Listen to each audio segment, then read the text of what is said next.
Alright, okey. Okey, letih lah abang ni. Betul. Berapa jam Ada dekat 4 hingga 5 jam lah. Oh, 4 jam. Tak ada... Dia ada. Sebelum tu 6 jam. Lepas tu kita tukar dekat Dubai. Change flight, lepas tu baru sampai kat sini. Oh, Ah. saya pun tadi jalan ni jam jugalah. Tapi you jauh-jauh ni dah makan belum? Belum lagi bang. Belum. Lapar. Aduh, kesian dah. Jom kita pergi cari kita makan. Okey, Makan dulu. jom. Okey, jom. Boleh dah sikit boleh. Saya sebenarnya ada tugasan ni untuk universiti saya. Mereka suruh untuk mencari maklumat lebih lanjut mengenai sejarah Islam tapi kat negara Perancis. Oh, pasal Islam di Perancis. Tapi sekarang kan banyak apa ni dekat online kita boleh search ataupun Google berkenaan dengan Islam di Perancis. Kan? Tapi kebetulan anak saudara abang pun dia belajar dekat Perancis. Dia baru balik daripada ke Malaysia bercuti selama 2 minggu. Adil nanti kalau free boleh saya bawa Adil pergi jumpa anak saudara saya. Bagus nama ni, boleh juga. Boleh. Mungkin lepas makan ni kalau abang ni free, I boleh je nak jumpa anak buah abang ni. Okey. Ya, ni ah. Kita jumpa dia. Okey.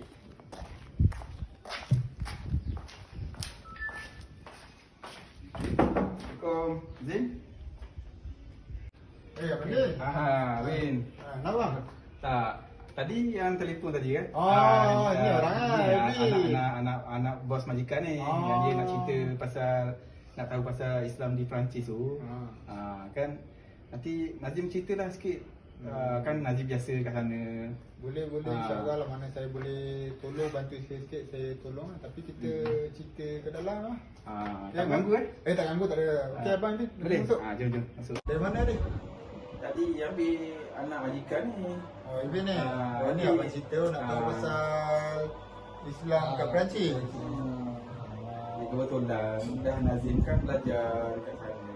Saya tadi lintah tadi kata anak-anak buah dia seorang dekat belajar baru ni yang belajar dekat Perancis. Lepas tu balik lama kan. Kau mungkin boleh tanya dia ke kan? So, tetap Ibin nak tahu pasal apa Ibin? Perancis ni. Ni ada apa tiba-tiba nak tahu pasal Islam kat Perancis ni? Saya bila abang tu saya terkejut ni. Kenapa? Okey, sebab saya belajar kat University of Southampton. So lepas one of the subject kat sana tu dia dah bagi tahu untuk buat assignment mengenai Islam, tetapi negaranya mestilah antara Eropah. Dan saya secara umum ni saya baca kat internet dia cakap masyarakat Islam kat yang terbesar di Eropah ialah Perancis. So saya pun rasa okeylah ambil je satu topik yang berkaitan Islam di Perancis. So saudara pun dah tahu pasal ada pengalaman kat Perancis. Mungkin saya bisa lebih fahamkan lah Tentang sejarah awal Islam. Ya betul, sejarah awal dia. Okey, Perancis ni dia merupakan kuasa besar yang memenangi Perang Pertama Dunia dan Perang Kedua Dunia. Dari situlah kebanyakan mangsa perang, korban perang datang ke Perancis untuk menyelamatkan diri. Contohnya dari negeri Turki, Palestin, lagi satu Aljazair, ada satu nama negara ni. Negara ni dia dulu pernah bawa jajahan Perancis. Itu adalah punca awal kedatangan Islam di Perancis. Mana yang datang pun memang daripada negara-negara Islam lah. Yes. Kan? Negara lepas tu Perancis ni dulu bila dia nak membangunkan negara dia akibat perang, dia perlukan tenaga kerja yang banyak, tenaga buruh yang ramai. Sebab tu pekerja-pekerja yang daripada bukan Afrika, tapi yang antara yang terbesar dia dah daripada Turki, daripada Palestin. Mereka datang ke Perancis untuk bekerja. Itu adalah sejarah awal kedatangan Islam dekat Perancis. Mana semasa perang lah, kalau itu kan semasa perang. Selepas perang. Lepas perang lah. Kira masa perang ada juga, bila pelarian ke korban perang. Dan lepas perang pun ada juga. Okey. Kat. Aduh, adik, tolonglah adik. Lepas tu bila ada komuniti yang besar dekat Perancis dan berlakunya persidangan yang terbesar yang menyatukan semua organisasi-organisasi Islam dekat Perancis. Persidangan ni bertujuan untuk menggabungkan semua orang panggil organisasi lah, organisasi kecil ke yang kecil-kecil seluruh Perancis bersatu di bawah bumbung untuk bersidang. Tujuan dia mereka ni semua dapat melindungi ketika itu sebanyak 1000 lebih, tak sampai 2000 pun masjid yang ada dekat Perancis. Mereka melindungi masjid-masjid ni dan mereka selain itu diorang melindungi syarikat-syarikat Islam, apa-apa yang berkaitan Islam mereka akan melindungi. Lepas tu organisasi ni dia bertujuan menjadi perantara di antara kerajaan Perancis ketika itu dan juga masyarakat setempat. Itu adalah antara sejarah awal Islam di Perancis. So, lepas kemudian sejarah dia terlalu luas dan bagaimana sekarang Islam dekat Perancis sekarang? Okey. Pada tahun tak silap saya lah, kerajaan Perancis berjumpa dengan perwakilan Islam, mungkin perwakilan organisasi Islam, dan mereka bersetuju menubuhkan sebuah Dewan Agama Islam. Dewan Agama dipanggil Dewan Agama Islam Perancis. Dalam English dia saya tak berapa ingat, tapi dalam bahasa kita kerajaan menubuhkan Dewan Agama Islam Perancis. Dia macam persatuan ke? Yes, dia macam persatuan. Itu antara yang dalam masa kini kerajaan Perancis bermulalah dengan mereka menubuhkan sebuah Dewan Agama Islam Perancis kan. Tak pada tu lah kot, dia macam dia Islam di Perancis, dia apa, dilindungi kan. Dia, apa-apa benda yang sebab berkaitan dia mungkin Islam ada sendiri. dia punya persatuan dia. Persatuan dia sendiri, ya. Terbela lah penduduk Islam tu, tak adalah kata ni kan, dia terbela lah kan. Betul. Sebab dia dah ada persatuan dia. Penduduk Islam di Perancis tu dia boleh refer lah kalau ada apa-apa ni kan. Generasi pertama orang yang imigran ni orang yang datang ke Perancis. Mereka sekarang ni dah pencen. Mereka dah pencen, ni orang-orang yang terdahulu. Terdahulu lah. Tapi ni generasi pertama. Mereka ni generasi pertama ni, diorang ni kebanyakannya tinggal dekat kawasan-kawasan pembinaan yang kotor. Ini generasi yang pertama. Lepas tu kerajaan ada membenarkan anak bini mereka untuk datang sekali ke Perancis untuk bersama dengan keluarga mereka masing-masing. Dan di situ berlaku lah untuk sekarang generasi kedua. Oh, yang keluarga tu anak-anak mereka so jadilah terbentuknya generasi yang kedua. Generasi yang kedua ni bila diorang lahir, pada awalnya macam kat Malaysia automatik menjadi rakyat warga negara Palestin. Tapi pada tahun tak silap saya tahun 2000 berapa, tapi memang dia ada ubah benda ni. Undang-undang ni diorang gubal. Undang-undang automatik kewarganegaraan ni diorang gubal. Bila lahir belum jadi warga negara Perancis, bukan automatik. Tetapi bila diorang dah dewasa, barulah diorang menjadi warga negara. Maknanya kena menetap walaupun dia Mungkin atas 18 tahun baru letak betul Dia menetap berterusan tahun. Tapi sebelum tu Dia macam sama kat macam Malaysia. Lahir kat Malaysia automatik warga negara. Dulu pun macam tu. Generasi kedua ni, tapi undang-undang tu telah digubal. Dia digubal supaya menjadi warga negara apabila dewasa. Tapi Malaysia masih lagi. Malaysia masih lagi ikut. Dia lahir je jadi warga negara Malaysia. Yes. Dia Malaysia, Perancis sebab kita majoriti kita Islam, mungkin dia punya kerajaan lain dah negara Setiap negara lain-lain polisi dia. Betul? Lagi satu apa yang Alvin nak tahu yang ini? Saya nak tahu pasal acara keagamaan mereka di sana, adakah dia sama dengan Malaysia?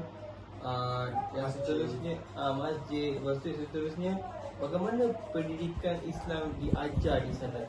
So ia merupakan negara Eropah dan bukan macam negara Asia. Okay.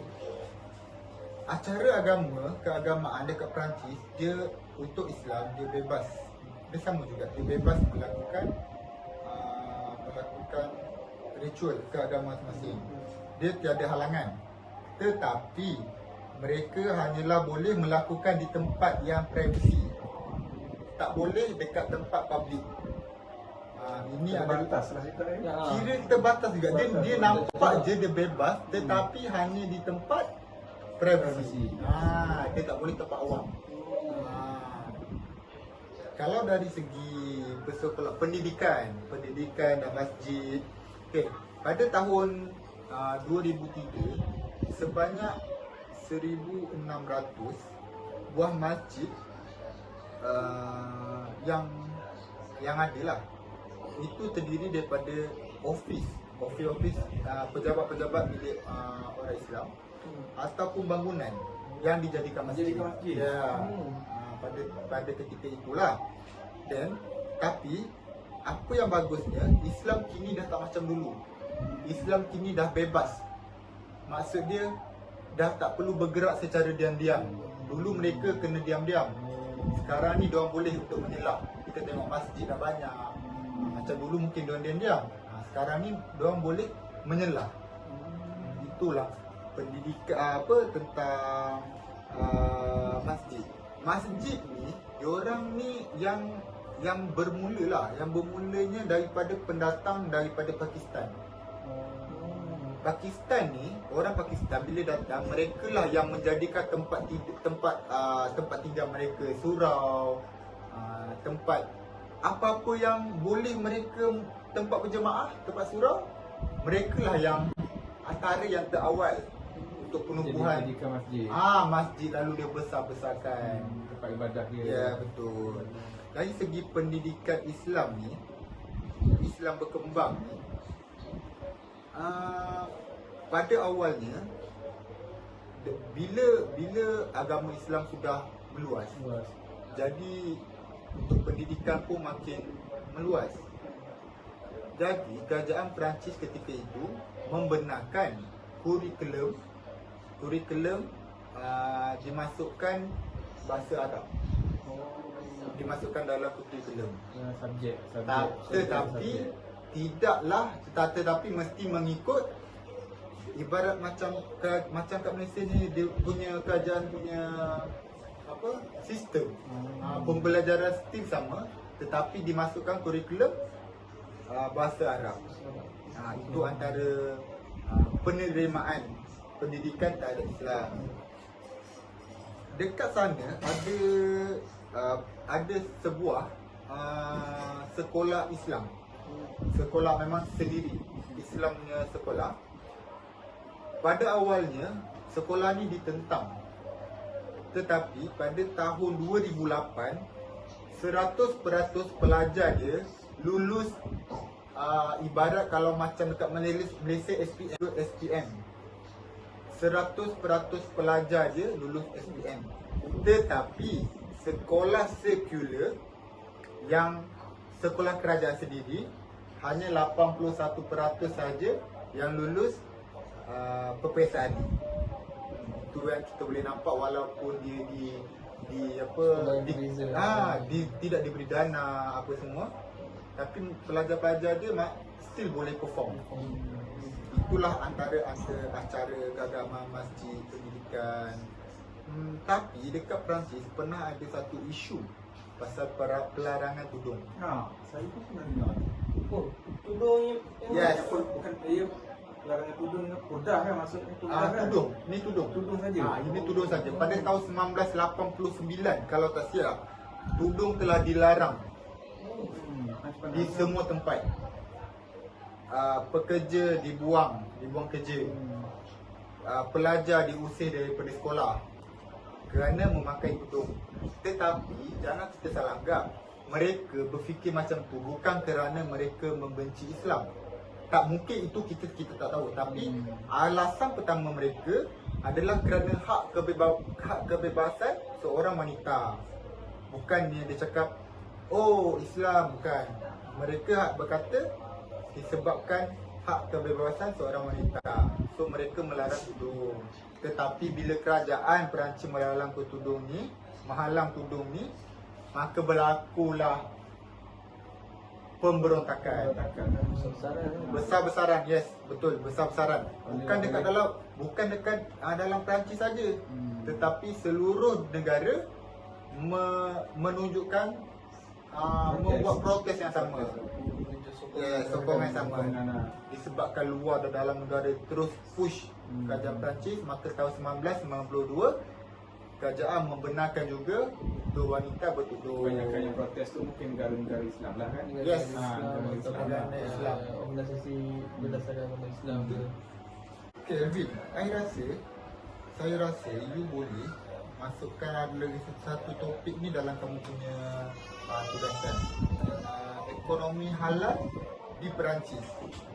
Sebenarnya dulu kerajaan Perancis mereka tidak sedar tau kenaikan orang Muslim merangsang ekonomi. Mereka pada ketika itu hanya tidak memandang besar sangat pun terhadap apa yang orang Islam boleh, Apa yang diperlukan oleh orang Islam? apa yang orang Islam boleh bantu ekonomi negara. Walhal pada ketika itu sebanyak 4.5 juta euro setahun duit yang duit disumbangkan. yang orang Islam yang menggunakan pusingan dia lah, duit sebanyak 4.5 juta setahun, euro setahun, yang bermaksud kalau duit kita 22 point something, 22.2 juta setahun. Orang Islam merancangkan ekonomi di Perancis. Maknanya salah satu apa dia punya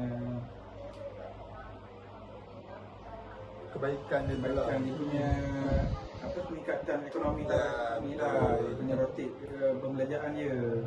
Bila benda ni berlaku, orang-orang Islam dapat bekerja di tempat-tempat yang lain seperti pasar raya atau di mana-mana saja. Bila berlaku perkara tersebut, mereka mendapat gaji yang lebih baik, kehidupan yang lebih baik, gaji yang lebih baik. Lepas tu, bila benda ni berlarutan, produk halal ni dia meningkat, teramat-amat tinggi meningkat. Jadi ekonomi halal di Perancis ni adalah disumbangkan daripada orang Muslim. Itu apa yang kita boleh nampak. Yang I nak tanya pasal satu lagi lah, populasi Islam dekat Perancis tu berapa? Ya. Dia dekat Eropah memang betul. Perancis ni dia merupakan negara populasi Islam dia terbanyak. Tetapi di dalam Perancis, penganut agama yang paling tinggi adalah Kristian, Katolik. Masih lagi Kristian. Yes, masih lagi Kristian. Lebih kurang dalam 83 hingga 88% mereka punya penganut Kristian, Katolik. Islam adalah agama yang kedua terbesar, sebanyak 7 ke 10% saja. Dan yang belakang-belakangnya mungkin Buddha ataupun Yahudi, still bawah daripada agama Islam. Itulah populasi di Perancis. Jadi saya rasa itulah apa yang sedikit saya tahu mengenai Islam di Perancis. Ya, apabila saya mempelajari mengenai ilmu Islam di Perancis ni melalui laman maya, saya dapat lebih pendalaman selepas saudara Nazim memberi huraian lebih lanjut. So saya nak ucapkan terima kasih saudara Nazim sebab tuan saya walaupun Saya punya uncle kerja dengan you punya ayah, saya mesti tolong. Itulah. Jadi saya nak tanya you lah apa yang you boleh nampak bila you balik kat Malaysia. Lepas saya balik Malaysia tu memang saya betul-betul rindukan negara Malaysia.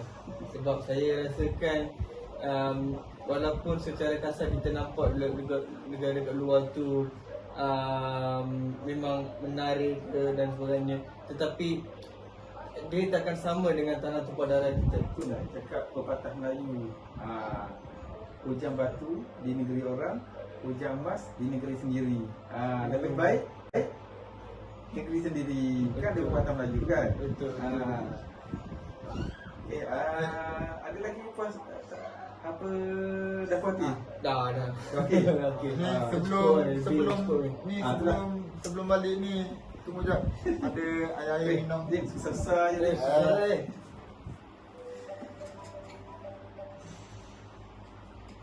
Ni minum dulu. Okey, susah je Dim.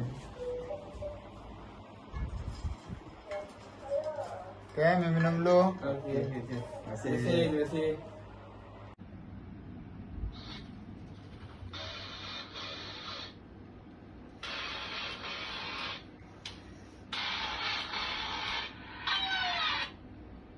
Oh my god, my flight!